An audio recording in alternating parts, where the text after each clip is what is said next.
Welcome to this Hargrove Gas Log installation video. Today we'll be going over the 1H Latchtap valve operation. Install the 4 AA batteries into the remote control receiver. Ensure that all batteries are facing the correct direction. Install the 23A battery into the remote control.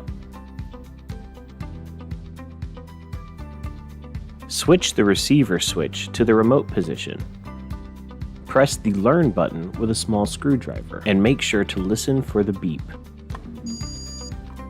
Next, press any button on the remote. That series of beeps means that a connection has been made.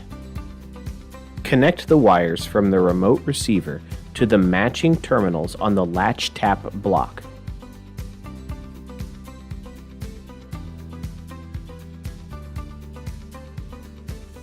Make sure to press the off button on the remote before proceeding.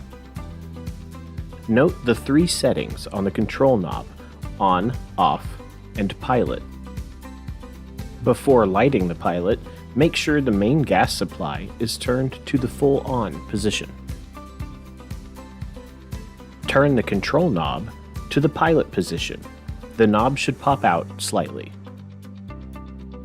Now fully depress the control knob, allowing gas to flow to the pilot.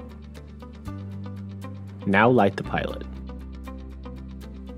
If you're lighting the pilot for the first time, it may take a few minutes to get gas to flow to the pilot. Continue holding the control knob for about 30 seconds to properly heat the thermocouple.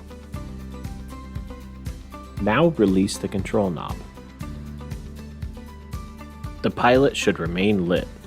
If not, repeat the previous steps.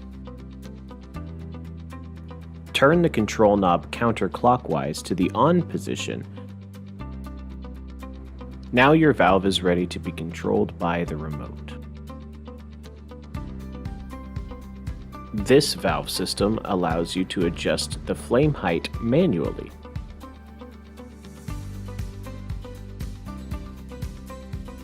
Install the provided control knob extension kit if you would like to extend the control knob forward. Place the heat shield and insulation over the top of the valve. Now your burner and valve system are ready for operation. Please reference the burner kit installation instructions for placing the burner media and log grate. Thanks for watching.